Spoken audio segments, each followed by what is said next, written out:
Amén, hermanos, abran sus Biblias y vayamos al libro de Efesios, y así de pie vamos a leer las escrituras. Efesios capítulo 4.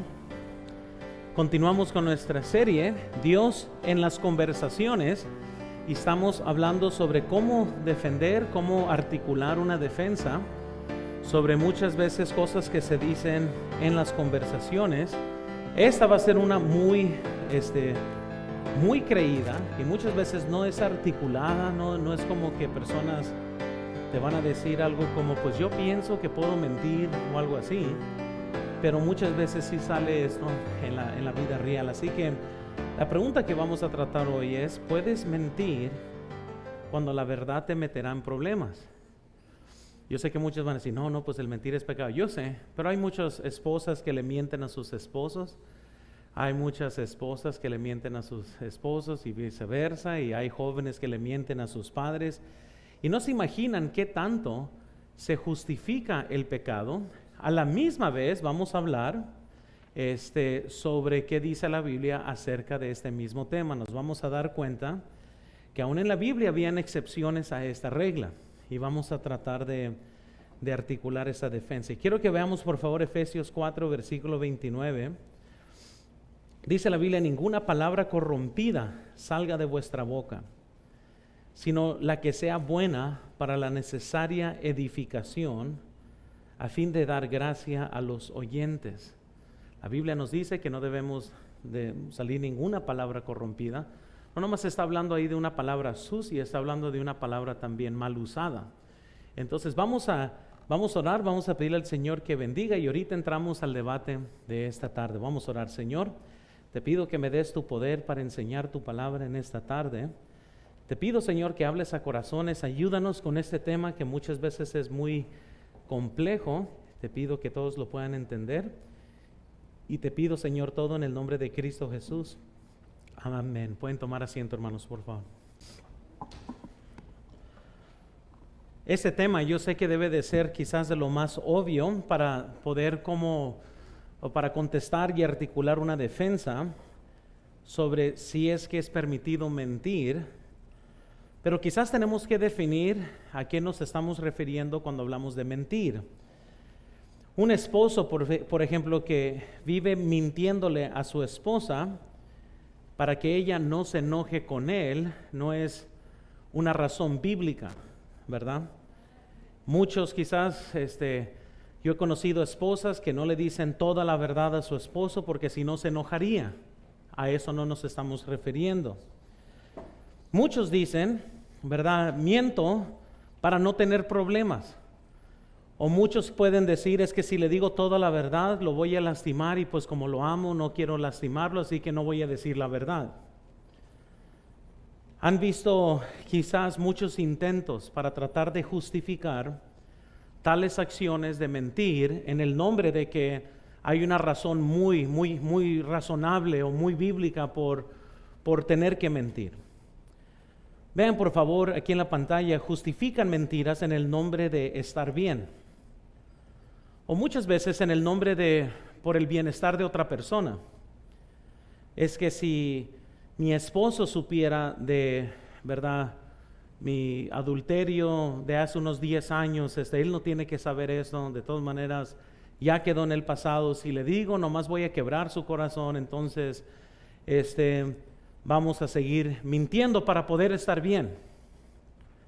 Ahora vean por favor, mientras que ese tipo de mentiras es pecado y no debe de suceder, tenemos que tratar esta cuestión de una forma más amplia, porque vamos a entrar a un debate grande aquí que tenemos que tratar, que tarde o temprano, cuando estén hablando allá en Cafenio, ya vi que gracias a Dios ya pueden sentarse en Cafenio a tomarse un café. Entonces cuando ya estén sentados ahí, va a salir esto a una de las conversaciones, y quizás piensen conmigo en esto.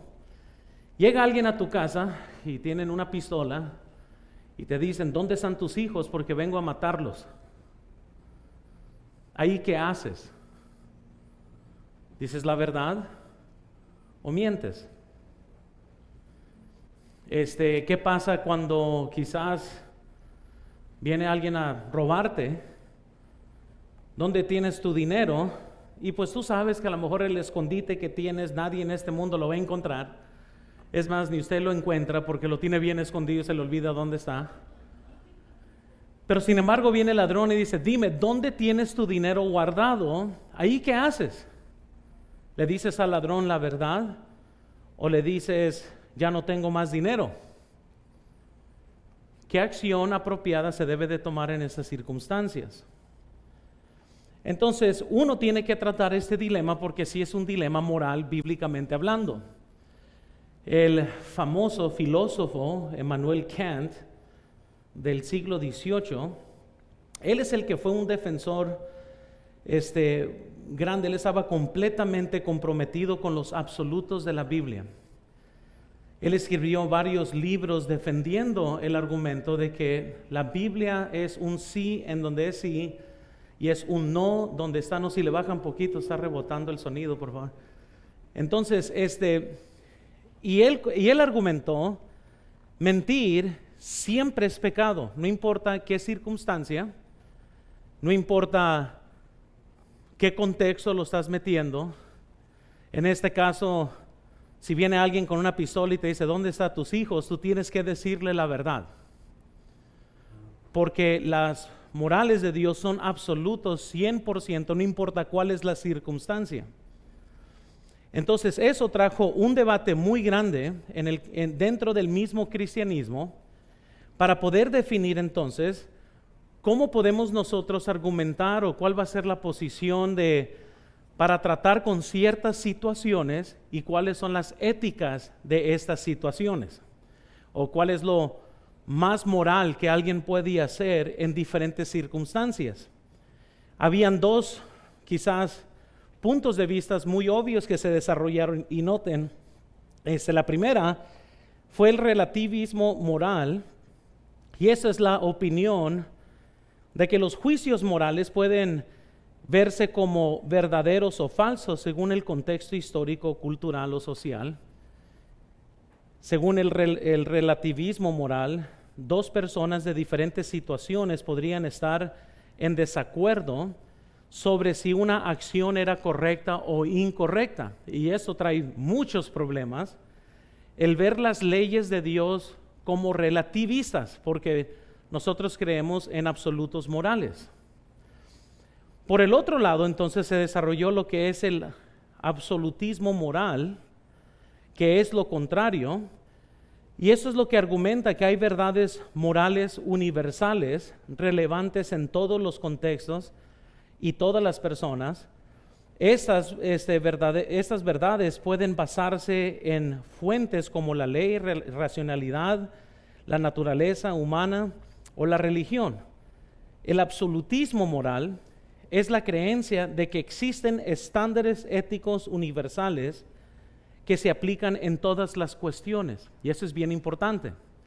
Y aquí es donde comenzamos entonces a cavar un poquito más profundo, porque sí es cierto, pero luego lo tenemos que ver entonces en un contexto vivido dentro de las mismas escrituras.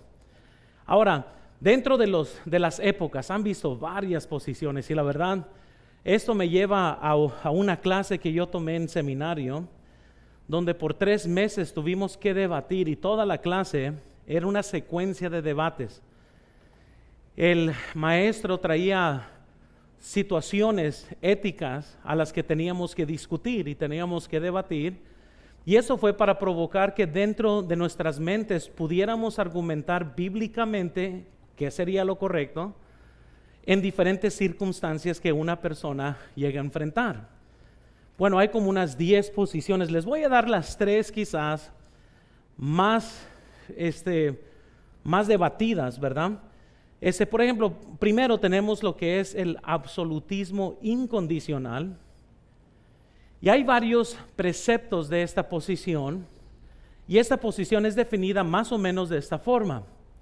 Este punto de vista, noten, sostiene que todos los preceptos morales son siempre absolutos. Por lo tanto, para cualquier situación se debe de no hacer X, conforme a esos absolutos. Todos los conflictos morales son solo aparentes. siempre es posible hacer lo correcto o evitar hacer algo incorrecto. Entonces, si llegamos a la escena otra vez donde viene alguien a matar a mis hijos, de acuerdo a esa posición es, si yo hago lo correcto, entonces pues Dios va a tener que o permitir o no permitir y ya ver las consecuencias. Yo no voy a tener ninguna consecuencia moral al decir, sí, claro que sí, pásale, mis hijos están aquí en este cuarto, mátalos. Y pues el mal no sería mío, porque sería de la otra persona. Mi obligación es siempre decir la verdad, ¿verdad? Que esa sería la posición. Y obviamente quizás la defensa de esta posición sería Hebreos 13, versículo 8, donde la Biblia nos dice que Dios nunca cambia. Él es el mismo ayer y hoy y para siempre. Habían varias personas muy fuertes en esta posición. Immanuel Kant, que es uno de ellos, John Murray, que era otro, y Charles Hodge, que en su libro de Teología Sistemática defendió sobre los absolutos morales de Dios, que son incondicionalmente y nunca cambian, no importa la circunstancia. Siguiente quiero que veamos, hay otra posición que se llama absolutismo en conflicto. Esa es otra posición porque esa es bien chistoso y esa es muy similar a la última que vamos a ver, pero noten por favor lo que esta posición dice. Este punto sostiene que existen dilemas y conflictos morales. En estos casos, uno debería ser el mal menor. Sin embargo, el mal menor, sigue estando mal, aunque no puedan estar haciendo lo que es humanamente correcto. Hacer lo que cumple la regla más alta en una situación puede ser excusable si el actor no precipitó el conflicto moral a través de actos malvados antecedentes, pero aún puede estar equivocado porque no cumple con todas las reglas morales que se aplican a la situación. Por tanto, existen elecciones morales trágicas. Lo que eso quiere decir entonces es que sí, vienen en conflicto, uno tiene que ser el menos mal de la circunstancia. Ahora les voy a decir de antemano, antes de continuar, cada posición en su regla estricta va a tener problemas. Y eso es lo difícil de lo que estoy hablando, porque no importa qué posición alguien tome, van a haber argumentos muy fuertes en contra en cualquiera de estas posiciones. Yo por eso le digo, en seminario era una de las clases donde uno salía en la carne, porque toda la hora era un pleito. Entonces la clase en realidad se dividió entre los que iban a ser los de absolutismos.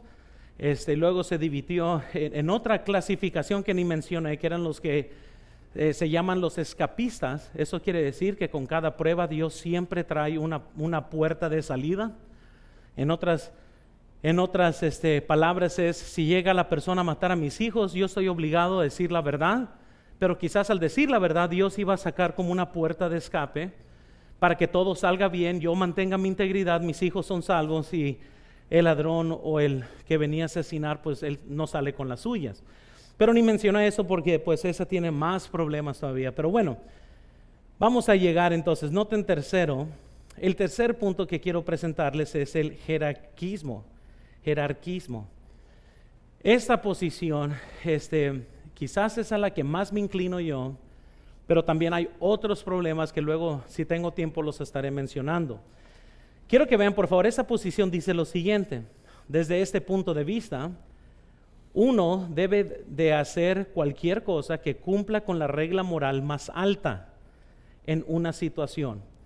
Cuando este es el caso, la acción es correcta y la persona no hace nada malo de ninguna manera. Bajo este punto de vista no hay dilemas morales trágicos. El menor de los males es un nombre inapropiado, se argumenta porque ese es el mal menor, es realmente bueno. En otras palabras, cuando una persona tiene esta posición, eso nomás quiere decir que dentro de las leyes morales de Dios hay una jerarquía. Hay ciertas leyes que son superiores a otra. Nomás les voy a dar un ejemplo muy claro. Romanos capítulo 13 nos dice que debemos de seguir las ordenanzas del gobierno. Esa es una ley que Dios estableció.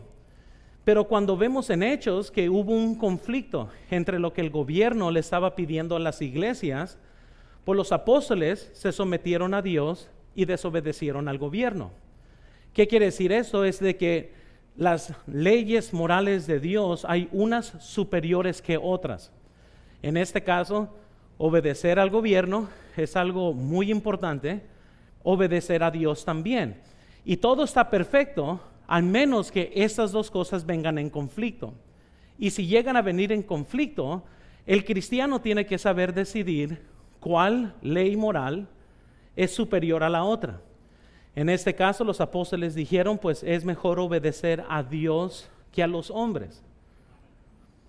Ahora, antes que comiencen a avanzar, porque ya sé que muchos ahorita están pensando, entonces sí puedo mentir, porque de eso se trata esto. No, porque esto nomás aplica cuando leyes divinas vienen en conflicto, no leyes suyas, por irresponsabilidad, o por cobardías, o por la carne, o por el pecado.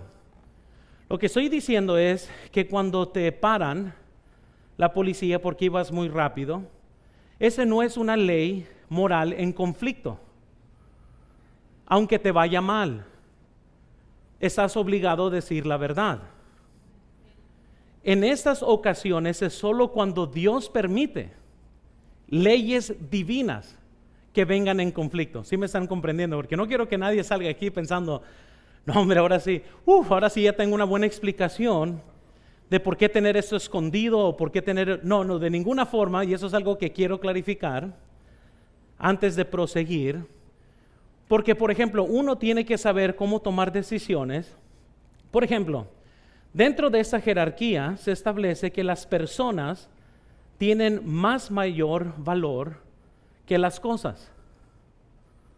Nadie tendría ningún conflicto con eso, amén. Estamos hablando que es más importante la vida de una persona que las cosas.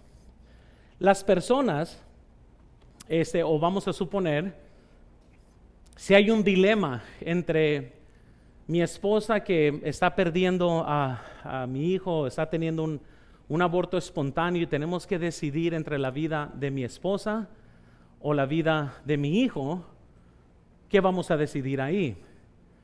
En un caso, quizás los dos salen muertos, o en este caso podemos salvar la vida de una persona.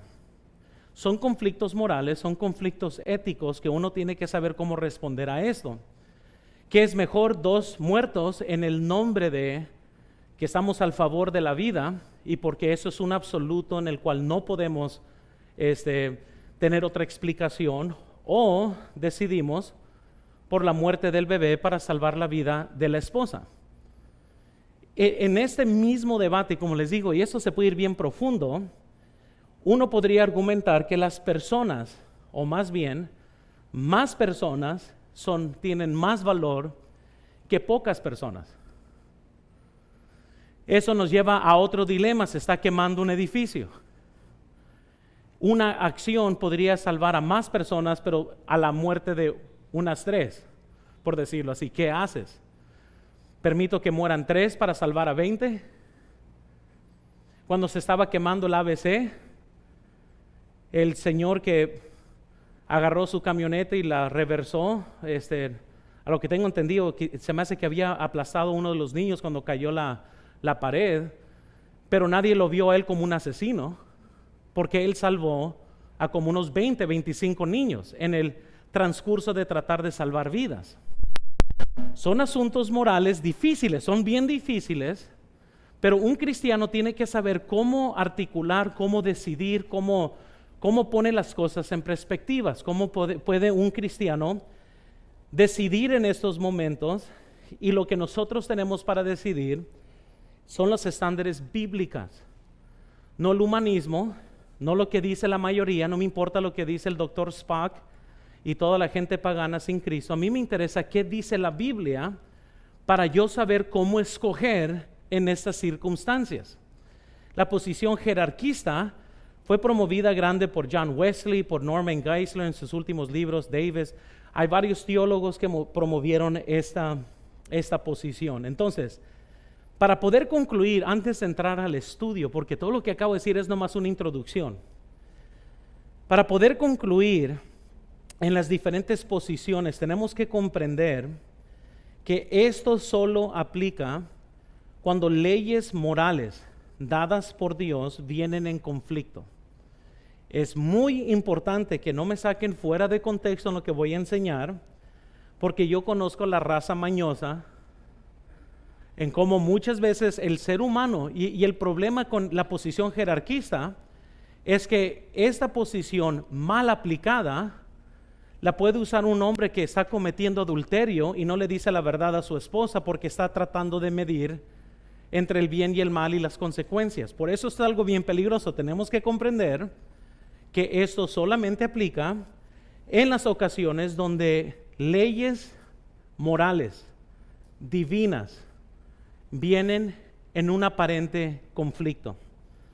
No las que regularmente nosotros enfrentamos, que por nuestra propia, ¿qué les podría decir? Que por nuestra propia delincuencia, nuestra propia irresponsabilidad, te levantaste tarde, llegaste tarde al trabajo. No mientas.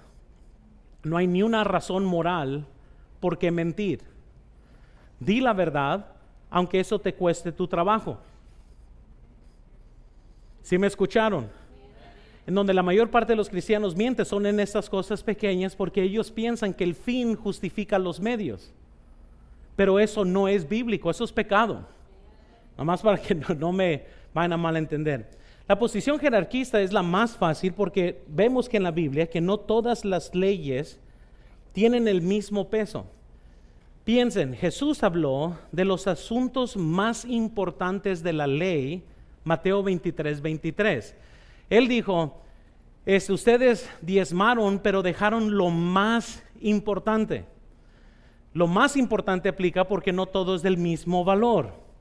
Y de los muy pequeños mandamientos, Mateo 5:19, y vemos el gran mandamiento, Mateo 22:33, él le dijo a Pilato que Judas había cometido el mayor pecado, allá en Juan 19, versículo 11. Con estas palabras, el Señor Jesús mismo se está dirigiendo hacia la misma ley con diferentes gravedades. Las leyes más pequeñas, el gran mandamiento de amar a Dios con todo tu corazón y con toda tu alma y con todas tus fuerzas. Las cosas más importantes de la ley, que era el amor.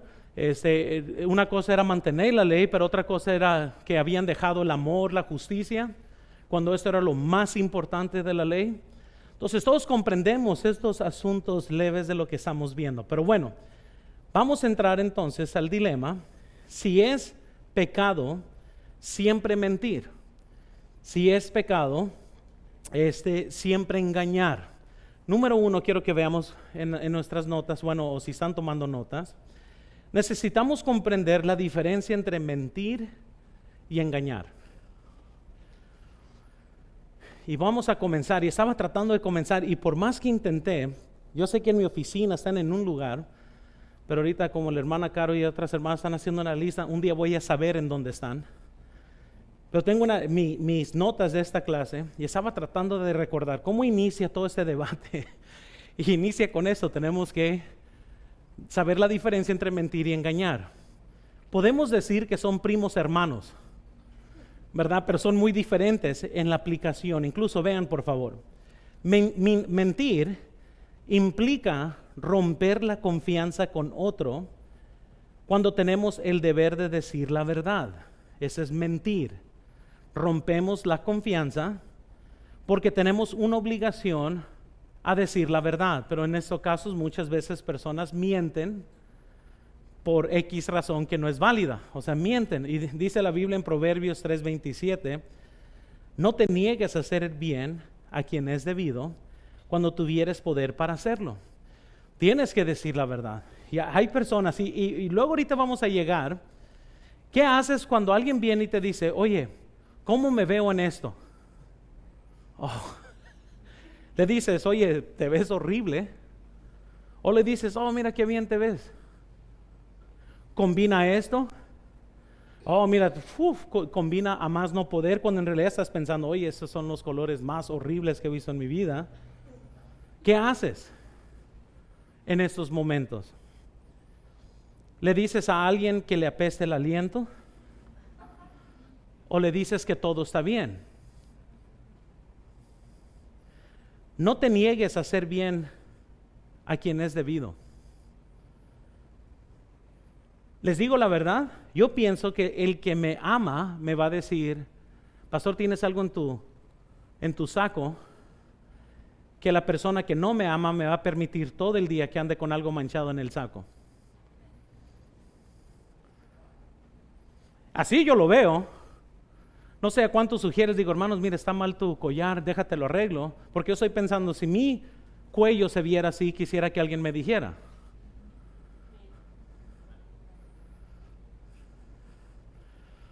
Amén. Es solo mi punto de vista, nomás para que lo pongan en perspectiva. Es que yo sé que muchos están pensando, ay no, pero qué feo, cómo decirle a alguien que se ve mal, o cómo decirle, verdad, a una dama, verdad, que su fondo se le está cayendo, a un hombre que, no sé, o sea, yo no sé. Lo que estoy diciendo es que cuando amas a alguien, vas a decir que algo está mal. Pero muchas veces lo que uno piensa es que el proteger a la persona es no decirle la verdad.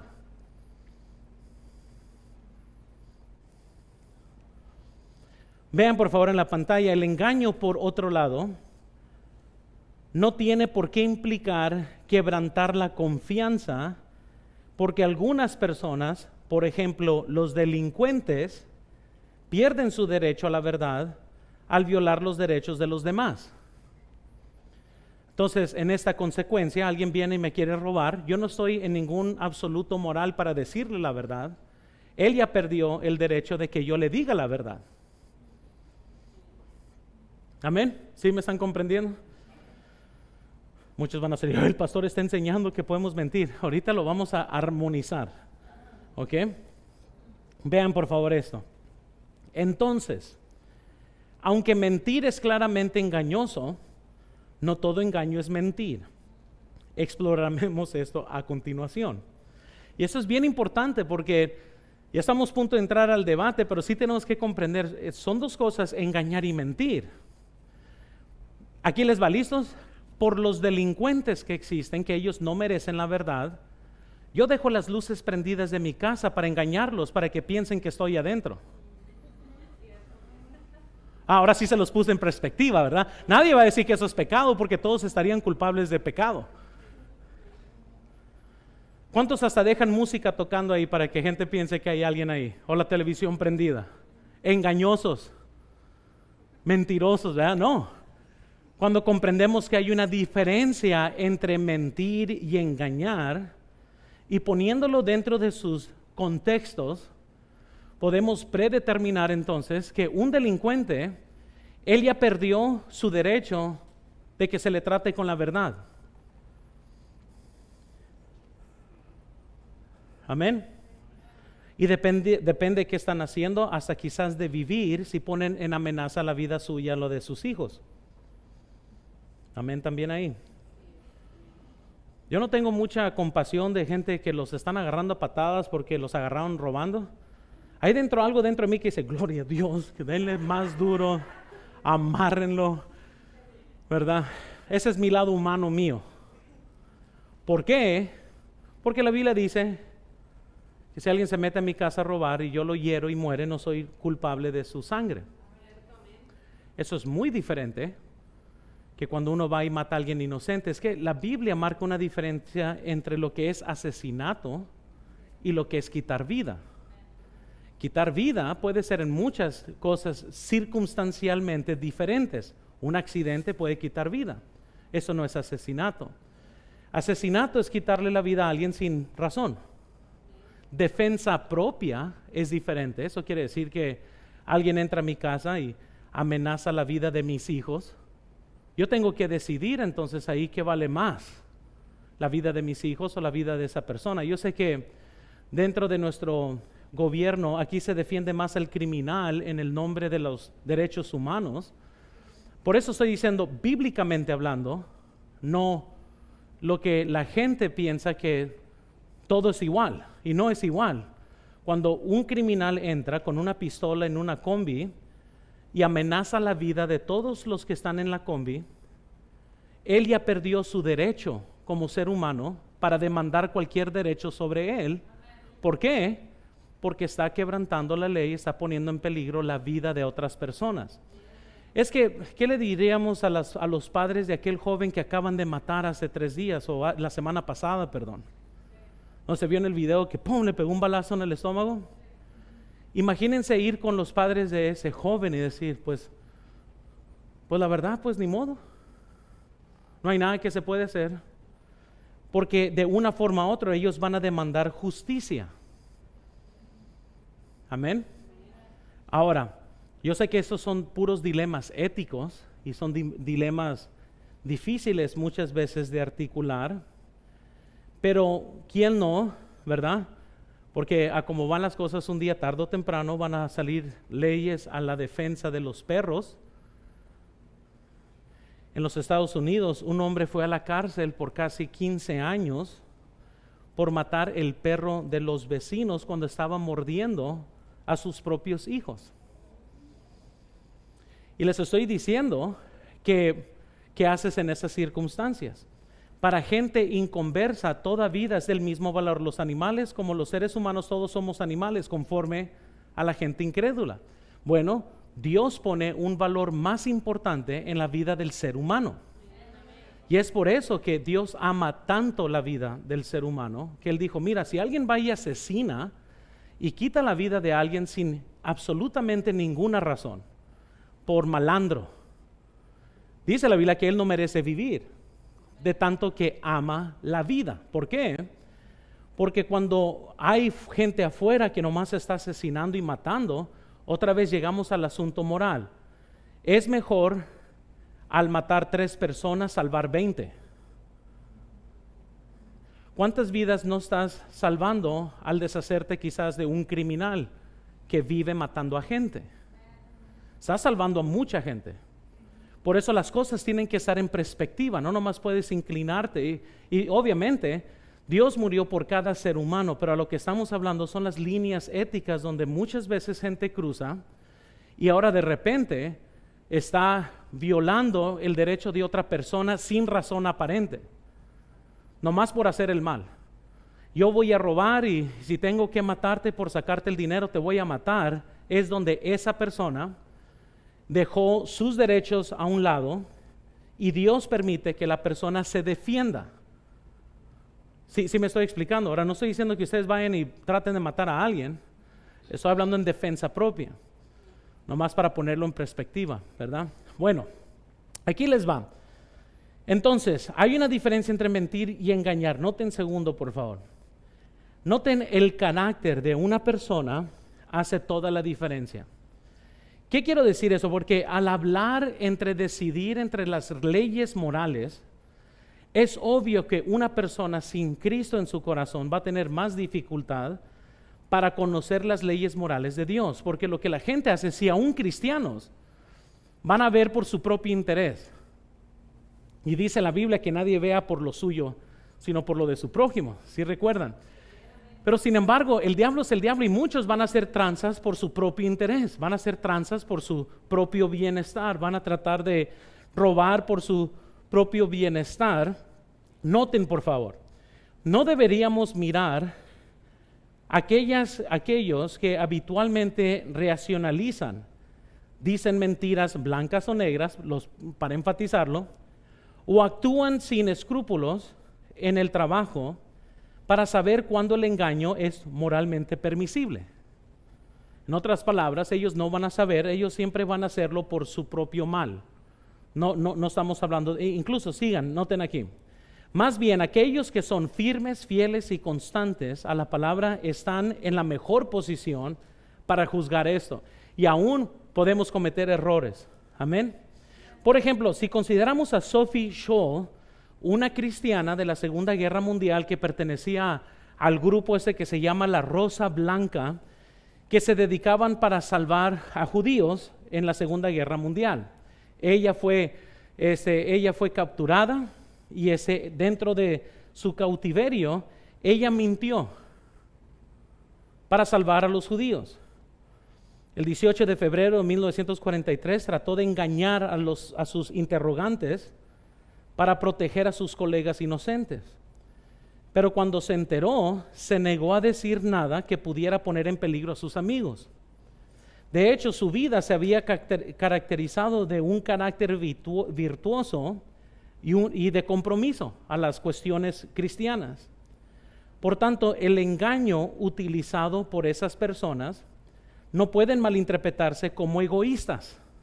No lo estaban haciendo por ellos, lo estaban haciendo para salvar vidas.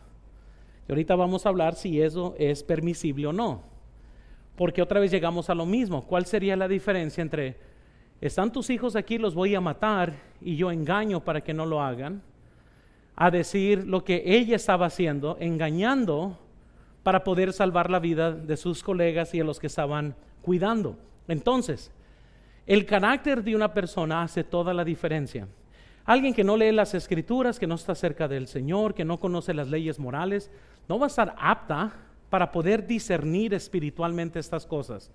Regularmente nomás van a usar su razonamiento, pero les va a faltar su lado de fe. Amén. Por eso aún este tema que estamos hablando, para muchos en Cristo aún se les va a hacer muy difícil digerir, porque no conocen las escrituras. Al conocer las escrituras, entonces no vemos ningún dilema. Pero noten tercero, por favor. Contexto y motivo y consecuencias hacen la diferencia.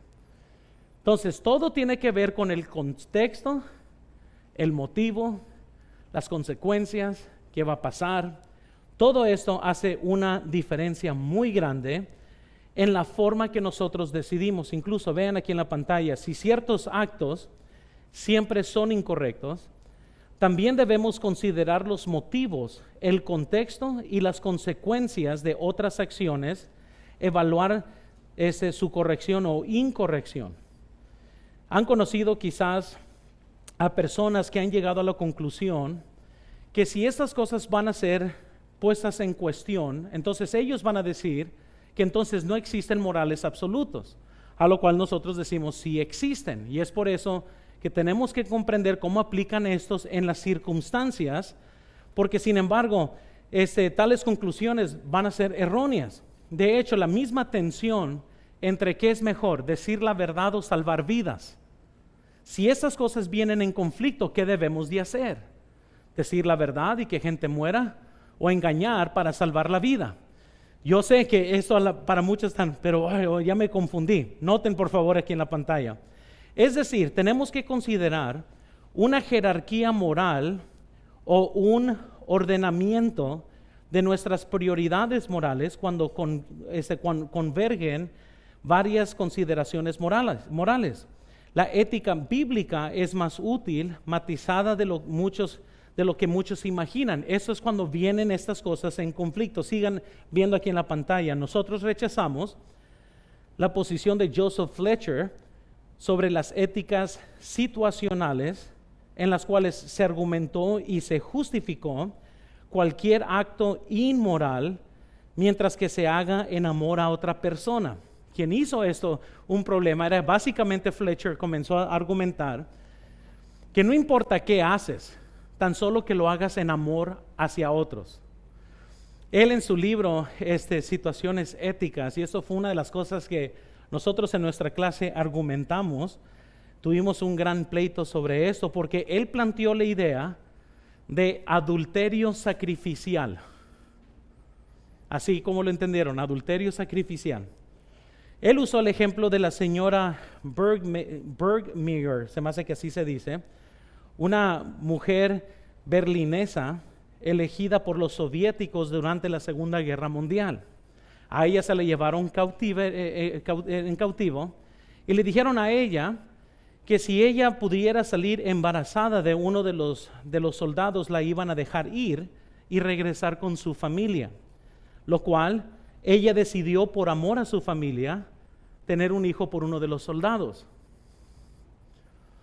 Así sabía que así reaccionamos también nosotros. ¿Qué hace alguien en esa circunstancia? Fletcher dice, aún eso fue correcto. Nosotros donde decimos, no, eso no fue correcto. Ahí la muerte sería la decisión más bíblica. No todo es moral en circunstancias como estas. Y eso es lo más importante, que uno tiene que saber cómo responder a esto. Sin embargo, este escenario, que justificó el adulterio, no es a lo que estamos hablando ni justificando aquí. Ahora, cómo vivimos es muy importante, cómo pensamos, cuáles son nuestras posiciones, nuestros morales, tiene todo que ver en el juego de todo esto. Ahora, entonces, vean por favor aquí en la pantalla. Al defender el engaño en determinadas circunstancias, no se está abogando por permitir cuando te has metido en problemas. Esto es muy diferente. Hay cosas que un cristiano nunca va a hacer aunque se le ponga una pistola en su cabeza. Nunca podemos negar a Cristo. Amén. Nunca podemos negar a Cristo. Nunca podemos hacer un acto inmoral. Nunca. Bajo ninguna circunstancia. Entonces no podemos meternos en problemas. Déjales doy este ejemplo. Por ejemplo, vean esto en la pantalla. Por ejemplo, el adúltero que piensa que está perseverando su matrimonio al no decirle a su esposa de su traición, está equivocado.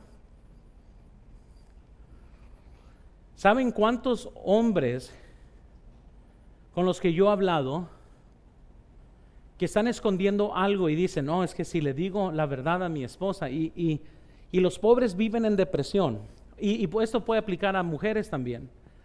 Algo pasó hace 5 años y viven todos los días con la congoja de que sus esposas o sus esposos no saben.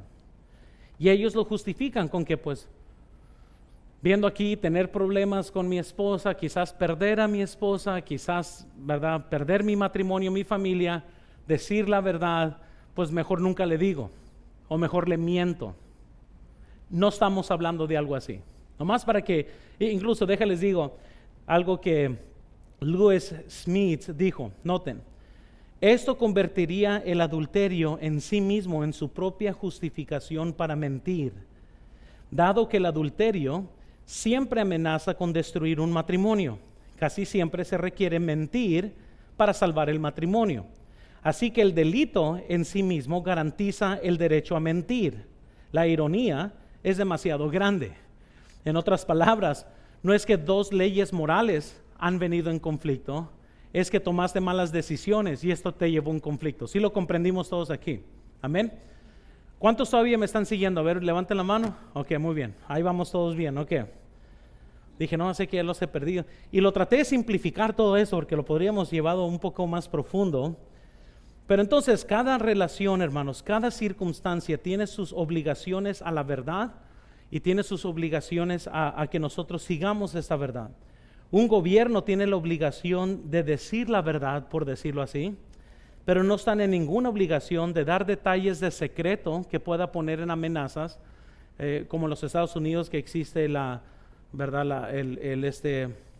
servicio secreto, o existe la CIA o la FBI, y si dicen ciertos secretos puede poner en amenaza a muchos agentes. Entonces, mientras que una persona tiene que decir la verdad, no tiene que decir toda la verdad. Les doy otro ejemplo.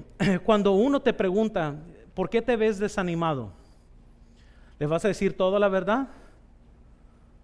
¿O le dices lo suficiente? Porque ¿qué tal si te lo pregunta alguien en lo cual no tienes una relación muy cercana? O sea, seguramente si alguien te dice, oye, te veo un poco desanimada, hermana, ¿qué está pasando?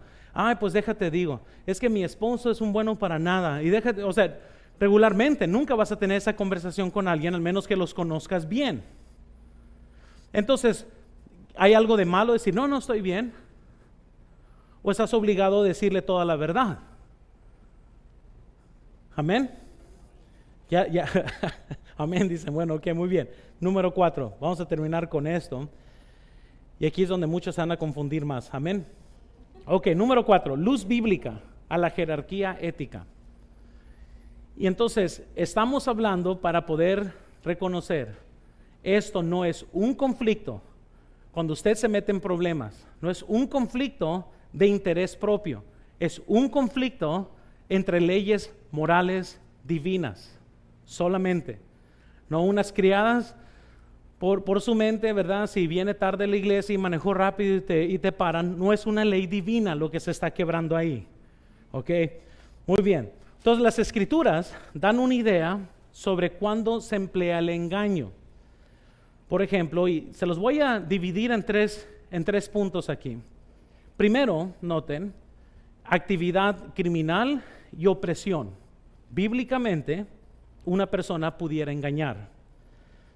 Yo sé, ellos están emocionados, ¿verdad? Notemos Éxodo, por favor, capítulo 1. ¿Cuántos no recuerdan las parteras hebreas? En Éxodo 1, versículo 15 dice lo siguiente: y habló el rey de Egipto a las parteras de las hebreas, una de las cuales se llamaba Cifra y otra Fua, y les dijo: cuando asistáis a las hebreas en sus partos y veáis el sexo, si es hijo, matadlo, y si es hija, entonces viva. Pero las parteras, ¿qué dicen? Temieron a Dios y no hicieron como lo mandó el rey de Egipto, sino que perseveraron la vida de los niños. Ahora, uno pensaría, bueno, pues hasta aquí está todo bien, es de aquí en adelante donde viene el engaño. ¿Están listos o qué? Noten. Versículo 18. Y el rey de Egipto hizo llamar a las parteras y les dijo: ¿por qué habéis hecho esto?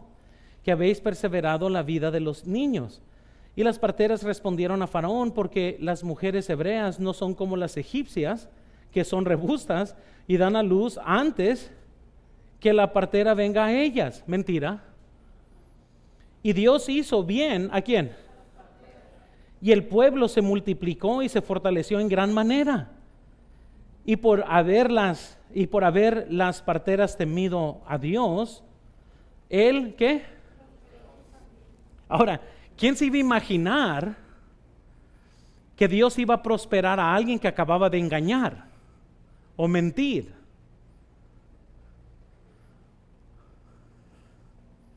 Pero cuando lo empleamos en la circunstancia y el contexto de lo que se está pasando, salvar vida era más importante que hacer lo que Faraón estaba pidiendo.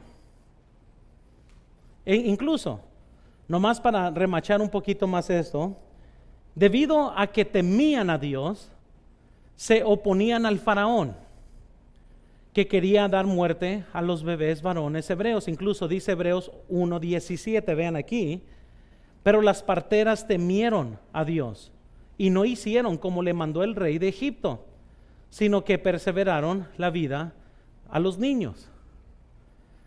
Cuando se enfrentaron al Faraón, usaron el engaño. Dijeron en Éxodo 1:20: y Dios hizo bien a las parteras, y el pueblo se multiplicó y fortaleció y se fortaleció en gran manera. Entonces, después de haberles dicho: no, hombre, es que las mujeres hebreas, ellas paren muy diferente a las egipcias. Son dos seres humanos, no hay ninguna diferencia. Pero ¿qué está haciendo? Ellas estaban salvando vida, que emplearon para no meterse en problemas, lo mismo que Sophie lo había hecho en la Segunda Guerra Mundial, cuando engañaba para que no capturaran a los judíos. Amén. Lo mismo vemos con Rahab en Josué capítulo 2, que llegaron los soldados y ella escondió a los espías y mintió y dijo que se habían ido cuando los tenía en su casa. Josué capítulo 2. Y aquí les va en Hebreos 11:31, dice la Biblia: pero por la fe Rahab la ramera no pereció juntamente con los desobedientes, habiendo recibido a los espías en paz. Oye, ella articuló una mentira, salvó la vida de los espías, y Dios la honra por la fe que ella había exhibido en esta acción. Santiago 2:25. Asimismo, también Rahab la ramera no fue justificada por obras cuando recibió los mensajeros y los envió por otro camino. Les estoy diciendo que Dios mismo está exaltando a Rahab, pero lo que ella hizo fue esconder a los espías Y le dijo a los soldados que no, que ellos se habían pasado, pero ya se habían ido. Pero estaban en su casa. Como alguien que mostró fe en Dios, al esconder a los espías hebreos, engañar las autoridades, Dios bendijo eso. En nuestros días, para nosotros no viéramos nada de malo o moralmente mal que gente deje prendidas los focos de su casa cuando se van de vacaciones o salen fuera y dejan todo prendido para que gente piense que están ahí. Es engaño. Como quieran verlo, es engaño. Estás engañando a los ladrones. Amén. Nadie ve malo cuando los policías tienen que actuar secretamente, vestirse como civiles para poder llegar quizás a un criminal más grande, pretendiendo que son parte, ya sea pandilleros o sea narcos o lo que sea, pero tienen que andar como civiles para poder llegar a quizás a alguien, a una organización más grande, que si entran vestidos de policía pues no le van a dar información. Sin embargo, eso es engaño. Amén. Ahora les voy a llevar otra clásica. Vayan a 1 de Samuel 16.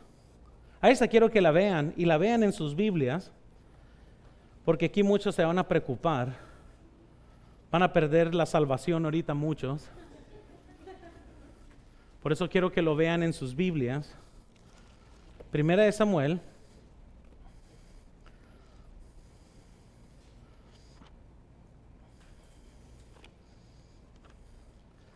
Y noten, por favor, vayan al capítulo 16.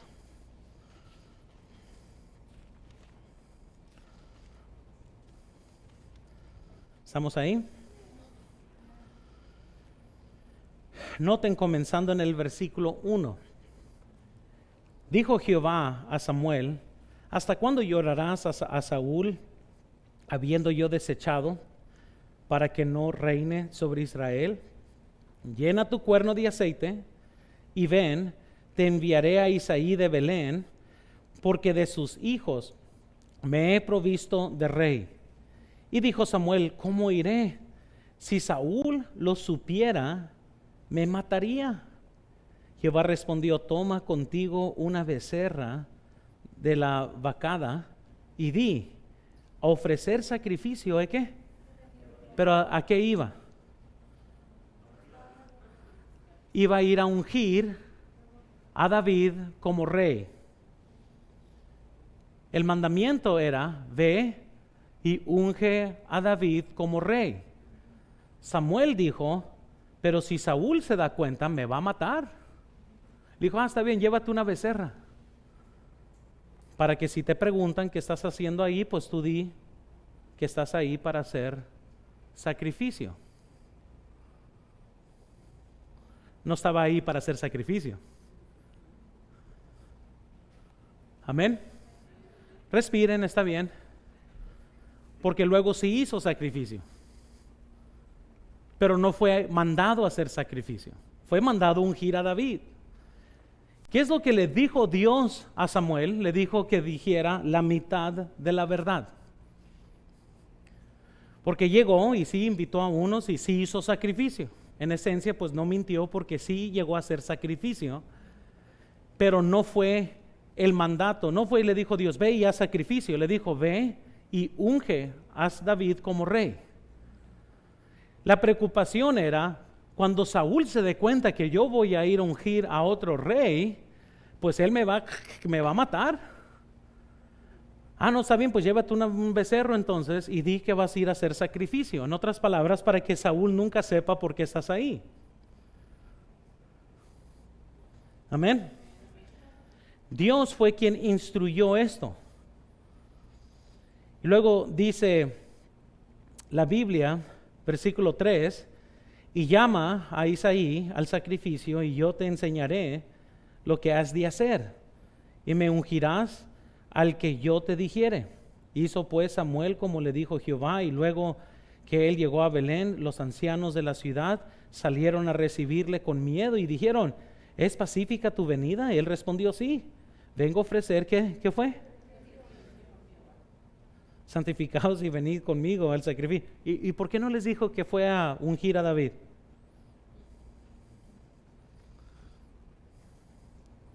Sabía que iban a estar así medios. Ya lo están digiriendo, ¿verdad? Ok. Entonces el argumento moral es este: que cuando hay acción criminal, hay opresión, cuando es en deber a salvar la vida de alguien, vemos bíblicamente que el engaño fue empleado y Dios no lo vio como pecado, porque salvar la vida de alguien es más importante. ¿Sí me están siguiendo? No sé si decirlo, si no ahora sí van a salir todos desanimados aquí. Pero bueno, guerra también. Segundo, guerra. Eso es otra razón bíblica que vemos que el engaño es empleado. Y no vemos que Dios lo vio como pecado o fue, ¿verdad?, de una forma atacado. Los mismos principios de la guerra en el Antiguo Testamento presuponen el engaño. Y hay muchos lugares de la Biblia, pero por ejemplo, Josué capítulo 8, vemos que prepararon una emboscada. Vemos en las guerras que Josué luego mandó a gente del este para en realidad atacar del otro lado. Es engaño para ganar una guerra. En un caso, Dios mismo prepara la emboscada. Noten 2 de Crónicas 20:22. Y cuando comenzaron a entonar cantos de alabanza, Jehová puso contra los judíos de Amón, de Moab y del monte de Seir las emboscadas de ellos mismos que venían contra Judá, y se mataron los unos a los otros. 2 de Crónicas, ¿verdad? 20:22. Aunque Dios es verdadero, Romanos 3:4, no puede mentir, Tito 1:2, todavía engaña los enemigos de Israel en la guerra. Por eso les dije, es bien importante saber la diferencia entre mentir y engañar. Jael engañó al comandante cananeo de Sisara y terminó matándolo mientras dormía usando una estaca de la tienda en Jueces capítulo 4 versículo 17 al 21. En otra parte vemos que Eliseo engañó al ejército sirio, lo que resultó en su captura y una resolución pacífica de la guerra con Israel en 2 de Reyes 6 versículo 18 al 23. En todas estas ocasiones, engaño fue empleado para ganar la guerra. Muy similar a dejar prendidas las luces de tu casa. Llegaste y nadie se metió y a lo mejor llegaste a engañar a un ladrón que se iba a meter, vio la luz prendida y dijo: no, sabes que hay alguien aquí en casa, mejor me voy a la siguiente. Engañosos. Aquí les va tercero. ¿Están listos para esta? Porque no sé si van a aguantar. Si no aguantaron la primera ni la segunda, no van a aguantar esta. ¿Están listos? En momentos de recreación. Muy bien. ¿Qué sucede cuando juegas fútbol americano? Y vas con una pelota y pretendes que va por un lado, pero en realidad te das la vuelta y te vas por acá. ¿Qué hiciste? Engañaste. O cuando estás jugando soccer, que la vas a patear con una, pero luego la pateas con la otra, estás empleando engaño. O cuando los jóvenes juegan lobo, el corazón sale a todo lo que da ahí de los jóvenes engañosos. Amén. Entonces, cuando estás jugando un juego, cuando la estrategia es engaño, ¿qué vas a hacer? Pues es un juego. Obviamente, para la persona absoluta que dice todo engaño, todo el tiempo es pecado, sería muy difícil concluir que entonces que cuando están jugando fútbol americano no pueden engañar para ganar el juego.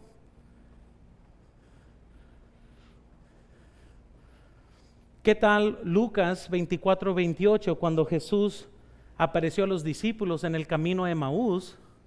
Él permitió que ellos siguieran pensando que él era otra persona.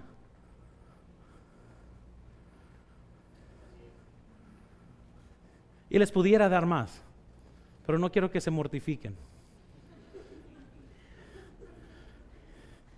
porque yo sé que no son capaces. Van a salir todos más confundidos más que todo, ¿verdad? Pero bueno, lo vamos a ligar a estas tres cosas. Que bíblicamente vemos que cuando dos leyes morales vienen en conflicto, el engañar, vemos en la Biblia, fue empleado para salvar vidas, no para salir de problemas personales. No es lo mismo que cambiar tu nombre y tu número de celular para que Coppel no te alcance. No es lo mismo que cuando la esposa le pregunta a su esposo ¿por qué llegaste tarde? Y comienza a mentir para no hacer enojar a la esposa. Nada de esto aplica aquí. Amén. Nomás para comprender, no quiero que alguien salga diciendo, no hombre, el pastor enseñó que está bien engañar. No. Pero sí es bien importante esto porque un día alguien te va a preguntar, pero a ver, ¿todo matar es matar? No. Hay una gran diferencia. Y en casos cuando en el vientre está mal embarazada una dama y eso podría costarle la vida a ella y al bebé, es correcto y moralmente correcto tomar la decisión de permitir que una de las personas mueran para salvar a otra. O los dos mueren, amén, si me están siguiendo aquí, moralmente es correcto esto. Los absolutos van a decir, no, pues ni modo, que los dos mueran, pero verlo de otra forma sería asesinato. Uno tiene que preguntarse, ¿sería mejor que las dos mueran o salvar la vida de uno si es posible? ¿Qué haces, verdad, en diferentes circunstancias donde a lo mejor diciendo la verdad terminaría en la muerte de gente? Pues vemos en la Biblia que las parteras engañaron, no dijeron la verdad, porque salvaron la vida de los hebreos. Rahab hizo lo mismo. ¿Qué tal en guerra? Vemos que Josué, vemos toda la Biblia donde se emplearon engaños para poder ganar una guerra. Nosotros engañamos siempre para que gente no se meta a la casa. Dejamos luces prendidas. Eso no es lo mismo, para no más concluir, cuando padres le piden a sus hijos que mientan por ellos. Amén. No es lo mismo. Diles que no estoy. No, diles tú. Esto no aplica aquí. No hay mentiras piadosas, no hay mentiras de buen color. Una mentira sí es pecado. Entonces, para poder comprender aquí. Entonces, espero que a lo mejor esta lección le haya ayudado más o menos, o a lo mejor ojalá que los confundí más, para que se pongan a estudiar más.